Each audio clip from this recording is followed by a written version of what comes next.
Chaque jour, les médias nous rapportent les guerres, les famines, les meurtres dans nos familles. Nous sommes peut-être concernés par la maladie, le cancer, plus généralement nous serons tous un jour confrontés à cette idée que l'on appelle mort. Face à toutes ces énumérations, notre premier réflexe est de pointer Dieu en lui demandant « Où es-tu » Tu es un Dieu d'amour et tu laisses faire cela. Si tu existais, il n'y aurait pas tout ça.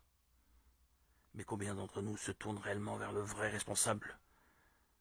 Dieu n'a jamais souhaité tous ces malheurs et il nous avait placés dans un beau jardin où seule la paix réside et le diable est entré. L'homme a péché et le mal s'est répandu dans notre nature. La réalité est que nous vivons dans un monde déchu, non pas encore au paradis. Dieu nous a donné le libre arbitre afin d'aimer, de détester, de faire le bien ou le mal. Après avoir fait l'éloge de tant de malheurs, laissez-moi vous parler d'une bonne nouvelle. Jésus, bien que nous soyons contraints de vivre dans ce monde, Dieu lui-même a également décidé d'y descendre pour y mourir et nous sauver. Il a donné son Fils unique pour que des ténèbres puissent jaillir la lumière et que la mort ne soit pas une finalité, mais un passage vers l'éternité.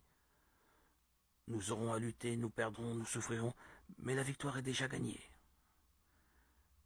Et nous pouvons la choisir. Parfois on ne peut pas tenir jusqu'à la prochaine soirée, parfois on ne peut pas tenir jusqu'aux prochaines réunions. Il faut qu'on reparte, s'empêtrer dans les choses du monde. On pourrait avoir honte, mais c'est comme ça que Dieu a décidé. Avant de nous avancer, pour faire une confession, entrer sous le sang de Jésus qui nous purifie de tout péché, nous devons focaliser notre attention afin de voir le Dieu unique, vivant et vrai qui se tient là, lui qui a fait la promesse que les cieux et la terre passeront, mais que sa parole ne peut pas faillir. Alors tenez-vous-y fermement et vous ne serez pas ballottés par des vents de doctrine entraînés d'un lieu à l'autre, errant à droite et à gauche. Au contraire, vous saurez à quoi vous en tenir parce que vous aurez fait votre mise au point sur Dieu. Voyez que votre propre vie atteint la cible exactement comme celle des apôtres le faisaient. Vous vivez de la même manière que vous avez été baptisé de la même manière que vous voyez les mêmes résultats, que vous voyez cela agir en vous. Vous avez obtenu une mise au point parfaite, peu importe ce que dit votre entourage et ce que disent les dénominations de certaines églises. Vous avez obtenu une mise au point parfaite puisque vous savez que vous toucherez la cible. Quoi qu'il arrive, même si les choses du monde nous ballottent d'un endroit à l'autre, gardons toujours notre regard porté vers le Seigneur. Et ainsi, nous atteindrons la cible, obtiendrons la couronne. Soyez sobres, veillez. Votre adversaire le diable rôde comme un lion rugissant, cherchant qui il dévorera. 1 Pierre 5,8.